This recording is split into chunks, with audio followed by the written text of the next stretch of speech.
Ain't got no use for a little red rocking chair.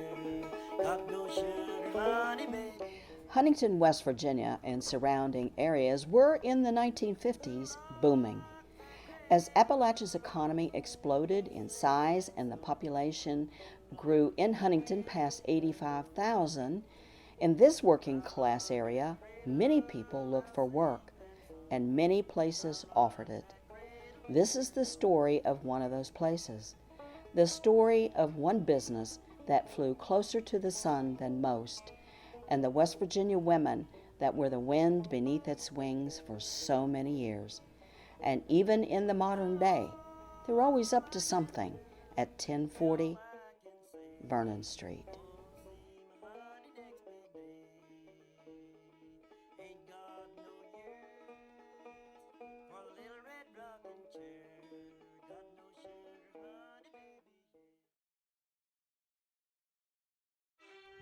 The West Edge Factory, also known as the Old Corbin Factory, is 96,000 square foot. It's broke down into a few different rooms. You got to think it was put together year by different people in different decades.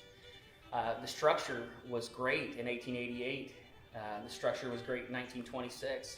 And as they got up in years, you could see the quality of the workmanship might have went down a little bit, or maybe the regulations weren't as big. We have 1888, we have a turret artist studio right now. It's around 900 square foot, top and bottom. 5 artists in it right now, with a rentable space downstairs for around 50 people. After its construction in 1888, this portion of what is now the West Edge Factory was a train depot for both passengers and cargo. Note its high ceilings, heavy timber framing, and proximity to the tracks. 1926, Thompson Stove Company was here for up until 1957, right where we have our front 14. It's 14,000 square foot for event space, reunions, anything you can think of, you can have it in there. We've had weddings. The Thompson Stove Company's front 14 was built mainly to house their industrial production. Nowadays, with the factory under the ownership of Coldfield Development, it features a public art installation on the inside, a mural on the outside, and regularly plays host to community events. On the other side of that wall, we're building a black box theater. When complete, the Black Box Theater will provide a local entertainment venue in the same place that once housed the largest privately traded company in West Virginia. And then after 1957, there was a section built on in 1966 where Corbin came in. In 1957, when Nathan Corbin discovered the plethora of eager workers in this region, he knew this is where his empire belonged. Nathan, a Russian Jew, had immigrated to New York City as a tailor in training. By the late 1950s, Corbin Limited's production and sales were skyrocketing, but they were still based in the garment district in Brooklyn, New York. Strict union regulations caused New York to fall out of Nathan's favor, and he went in search of a haven filled with potential customers and employees who led simpler lives and weren't afraid of a hard day's work. Nathan found Huntington, and Corbin clothing became a staple of the local culture and economy. Corbin was making the right product at the right time. It introduced flat-front men's trousers that were a far cry from the voluminous pleated pants other manufacturers had long been making. Many men eagerly ditched their old pleated pants in favor of Corbin's trim-fitting version, marketed across the country at top-of-the-line retailers. Their products were among the finest around: sharp, quality pattern suits, and later, when production on women's clothes began, vibrant skirts and pantsuits. These products became not only the Corbin brand, but a complete style of its own. And who was responsible for the day-to-day fabrication of these treasured garments? Women like Betty Simpkins. I was born up in Lincoln County. Oh, okay. And we drove Lincoln County here every day. And when I was 9 months pregnant, we drove a motorcycle. So do you remember what year you began at Corbin? 1974. Just graduated from high school. I started out making $1.69. I made minimum wage probably until 1997. My job was we made the front pocket on your pants, and that's what we did all day long is made that front pocket. You know, it had to be so many inches, and by the time I was going out of there, now I was upset and I was union bound, but it didn't do me no good. But I tried. I put my best foot forward, and I tried. Betty was part of a legion of Corbin employees and textile workers nationwide that were fed up with the often grueling, low-reward working conditions at the time. An essential part of her story is the reality of piecework pay scales. Lower-rung employees at Corbin, such as seamstresses, were compensated based only on their daily output, in a system dubbed piecework, often shortchanging them in a process through which they already made very little. Even though you're quality, you're still in the back of your mind. You realize that piecework is involved also. And that girl cannot sit idle because she's not making any money. She's going to ask for, it's called a time card, to compensate for her time. And I realize that people come in and they have a bad day. You can have 3 good days and you're making really good money. And then they come in and have a bad day, and everything they've made for 3 days really goes downhill because of their bad day. You know, I worked a lot with the engineering department, and you learn how piecework works. And every movement that they make is worth amount of money. And so, you know, when people are new and they're not making their time, you have to make sure that all their movements are exactly how they're supposed to be. In response to this grievance and others, Betty and many of her seamstress co-workers staged union-backed protests and strikes throughout their work lives. The most notable of these was the Corbin employee base joining in on the Textile Workers Union of America's march in the U.S. Capitol in the late 1990s. Other demonstrations were much closer to home, with some actually taking place across the street from the Corbin factory. And then we had one strike right in front of the Corbin building. And they wouldn't let us miss no work, so what we would do, we would get there early and hold signs and come out at our lunch break. Come out at any break we'd have. We'd get the sign, we'd be standing, bell ring, we'd have to run in and get on our job. They'd have suits made elsewhere and then put a Made in the USA label on it, you know, and treating the girls bad. So that's why we went up to Barboursville Mall, because that's what makes the union, is the union's got to hold on tight. If you're not going to do that, just go company. There was so many there that wouldn't stand up for themselves, wouldn't stand up for the union. You know, they'd say, oh, whatever's going to happen's going to happen. We're not going to fool with it. I said, well, I am. Betty was a heroic force for change in her own life. She truly believes in the power of the people. But that's not to say she was a model employee in the strictest sense. In fact, in researching this documentary, we uncovered 3 separate write-ups from supervisors on Betty in particular, most citing her for showing her ass on the floor. Relax. It just means she was goofing off. We hope. And another reason I made minimum wages, I liked talking to the girls. I loved all those people down there. I love people. So part of it's my fault. All jokes aside, she is a true West Virginia woman, anticipating hard work, adapting to it, determined, and yet loving and nurturing. It was that determination that kept her at Corbin for nearly 3 long decades, a time that saw many changes in leadership and style of operation. In 1974, when Betty first started, founder Nathan Corbin's son Howard was at the helm. I met Howard and I met David. I liked Howard. He would come in there and he'd pick up a garment, and first thing he'd look for is quality. If it wasn't quality, you got her back. Yeah. It was under Howard's tenure as president that Betty found her soon-to-be husband Hal, who was employed in the shipping department.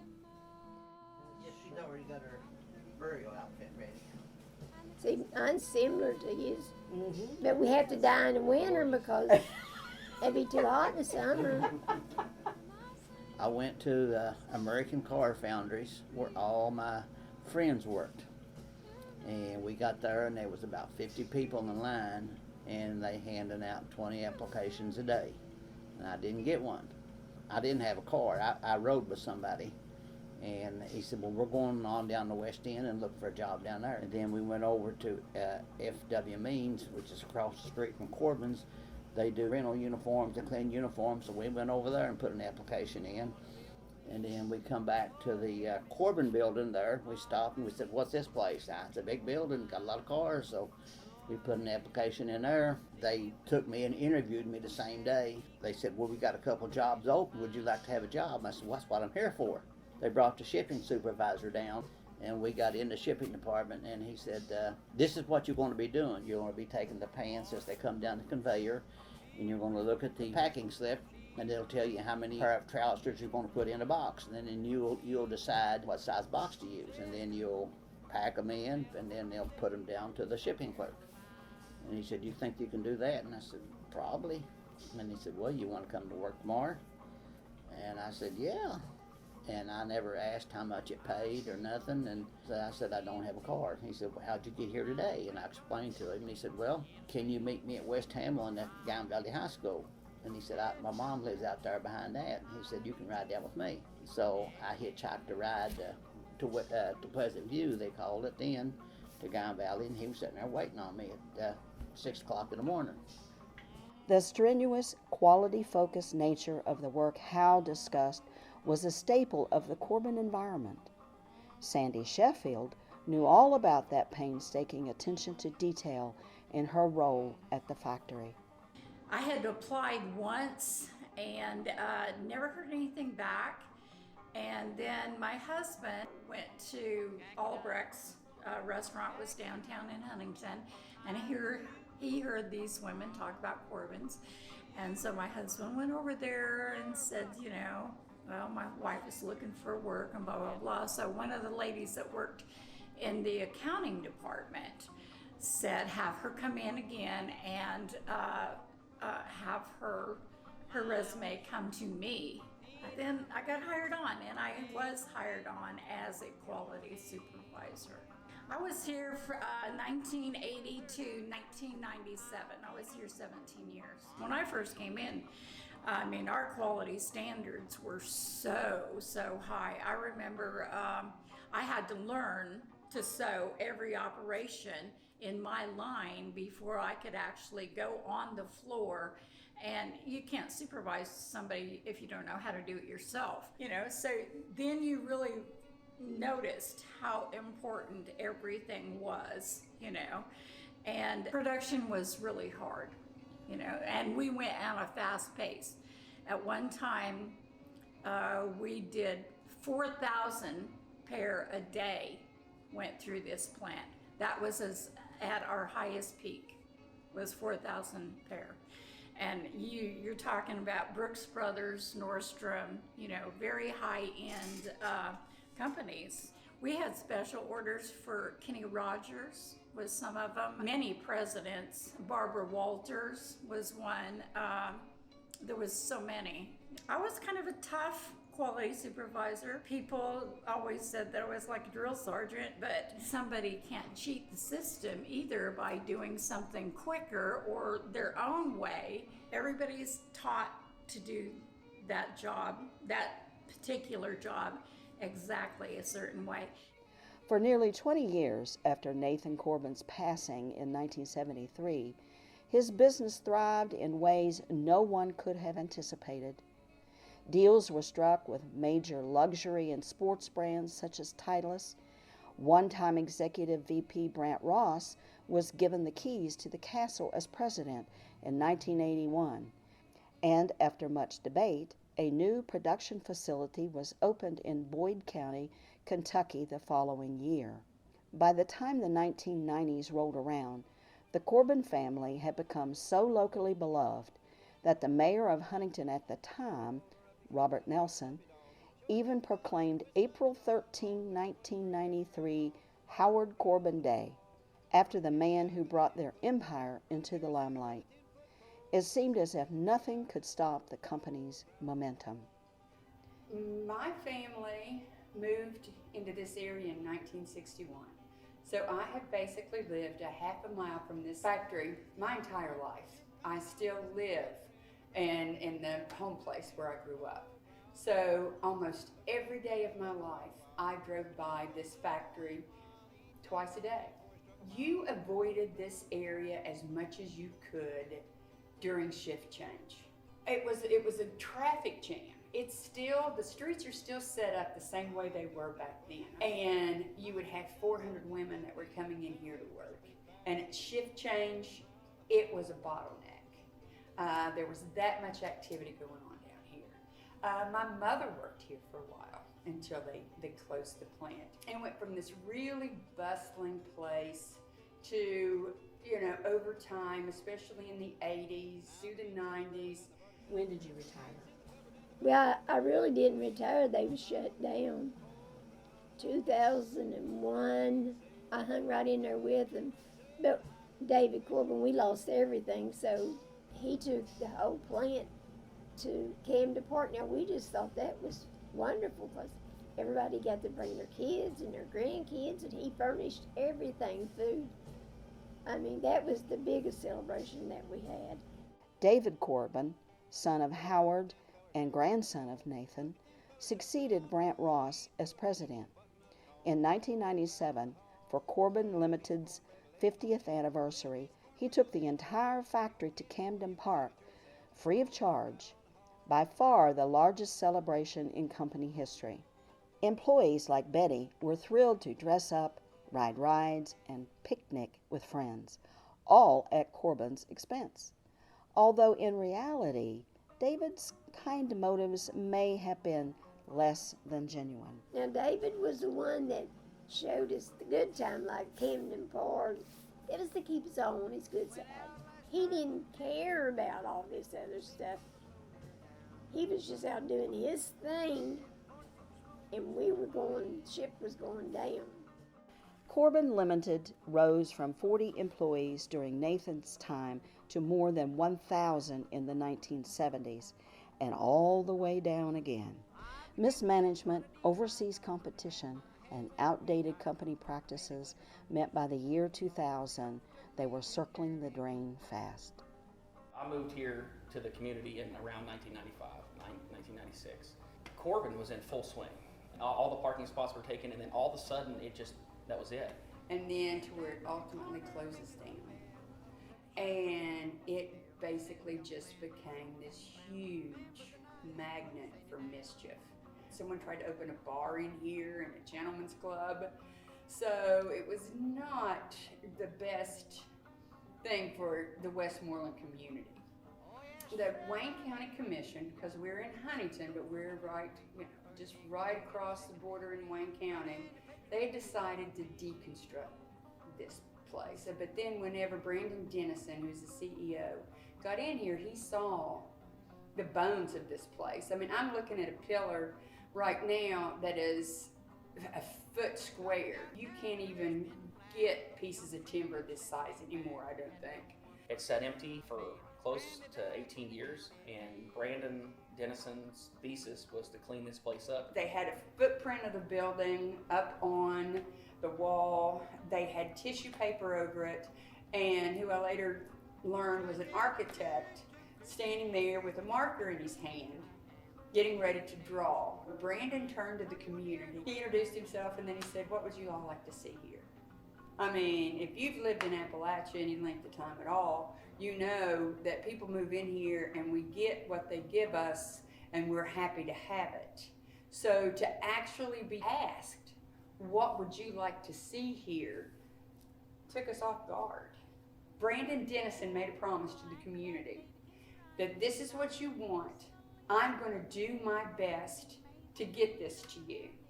Brandon Dennison and his brainchild, Coalfield Development, took the Corbin building under their wing in the 2010s and gave it new life as the West Edge Factory. Through federal and state grants, community events, and hard labor, it was transformed from a decrepit industrial building doomed to be demolished to a welcoming, modern facility that houses 5 artists, a live music series, a wood shop, a sustainable clothing brand, an agricultural program, and in-house construction and deconstruction crews. It is an artistic, lively space with a small community all its own. Everything that came out of this facility, even including the floor, it was upcycled some way because we wanted to honor anybody that ever worked in this facility, anyone that ever came through this facility. So even the floor, when we took it up, it's at local businesses here in Huntington. So if you go to the Peddler, if you go to Backyard Pizza, you'll see the Corbin floor on the wall. Yeah, as soon as Coalfield moved into this factory, calls to the police reduced by 41%. That's almost overnight. As soon as there were people here, we were cleaning up. The first thing we did was put lights in around the building. It wasn't so easy to be so mischievous here. And the neighborhood's improved, but you can't see everything that's going on in here. It's almost like a beehive. You see it there, but you don't really understand all the activity that's going on inside. And then when Coalfield really found its center, which was basically, to help people with barriers to employment, once we started helping that community that's in recovery, that community that's been justice impacted, when we started giving the children of Appalachia a second chance in this building, everything seemed to flourish. When all is said and done, whether it's clothing or art or recovery, that is what 1040 Vernon Street, Huntington, West Virginia, has always stood for. Now, more than ever, giving the children of Appalachia a chance. Tonight I sleep on the cold, cold ground in the arms of Blackjack Davy, in the arms of Blackjack Davy.